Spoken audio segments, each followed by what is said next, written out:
एक राजा था। उसने एक सपना देखा। सपने में उससे एक परोपकारी साधु कह रहा था कि बेटा, कल रात को तुम्हें एक विषैला सांप काटेगा और उसके काटने से तुम्हारी मृत्यु हो जाएगी। वह सर्प अमुक पेड़ की जड़ में रहता है। वह तुमसे पूर्व जन्म की शत्रुता का बदला लेना चाहता है। सुबह हुई, राजा सोकर उठा और सपने की बात अपनी आत्मरक्षा के लिए क्या उपाय करना चाहिए, इसे लेकर विचार करने लगा। सोचते सोचते राजा इस निर्णय पर पहुंचा कि मधुर व्यवहार से बढ़कर शत्रु को जीतने वाला और कोई हथियार इस पृथ्वी पर नहीं है। उसने सर्प के साथ मधुर व्यवहार करके उसका मन बदल देने का निश्चय किया। शाम होते ही राजा ने उस पेड़ की जड़ से लेकर अपनी शैया तक फूलों का बिछौना बिछवा दिया, सुगंधित जलों का छिड़काव करवाया, मीठे दूध के कटोरे जगह जगह रखवा दिए और सेवकों से कह दिया कि रात को जब सर्प निकले तो कोई उसे किसी प्रकार कष्ट पहुंचाने की कोशिश न करें। रात को सांप अपनी बांबी में से बाहर निकला और राजा के महल की तरफ चल दिया। वह जैसे आगे बढ़ता गया, अपने लिए की गई स्वागत व्यवस्था को देखकर आनंदित होता गया। कोमल बिछौने पर लेटता हुआ मनभावनी सुगंध का रसास्वादन करता हुआ, जगह जगह पर मीठा दूध पीता हुआ आगे बढ़ता था। इस तरह क्रोध के स्थान पर संतोष और प्रसन्नता के भाव उसमें बढ़ने लगे।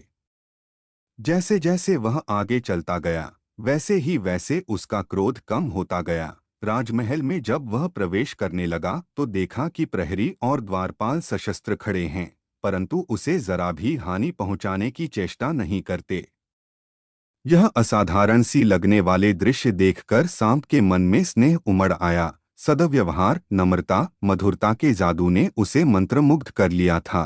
कहाँ वह राजा को काटने चला था, परंतु अब उसके लिए अपना कार्य असंभव हो गया। हानि पहुंचाने के लिए आने वाले शत्रु के साथ जिसका ऐसा मधुर व्यवहार है, उस धर्मात्मा राजा को काटूं तो किस प्रकार काटूं? यह प्रश्न के चलते वह दुविधा में पड़ गया। राजा के पलंग तक जाने तक सांप का निश्चय पूरी तरह से बदल गया। उधर समय से कुछ देर बाद सांप राजा के शयन कक्ष में पहुंचा। सांप ने राजा से कहा, राजन, मैं तुम्हें काटकर अपने पूर्व जन्म का बदला चुकाने आया था, परंतु तुम्हारे सौजन्य और सद्व्यवहार ने मुझे परास्त कर दिया। अब मैं तुम्हारा शत्रु नहीं, मित्र हूँ। मित्रता के उपहार स्वरूप अपनी बहुमूल्य मणि मैं तुम्हें दे रहा हूँ, लो इसे अपने पास रखो। इतना कहकर और मणि राजा के सामने रखकर सांप चला गया। शिक्षा, यह महज कहानी नहीं, जीवन की सच्चाई है। अच्छा व्यवहार कठिन से कठिन कार्यों को सरल बनाने का उपाय रखता है। यदि व्यक्ति का व्यवहार कुशल है तो वो सब कुछ पा सकता है जो पाने की वो हार्दिक इच्छा रखता है।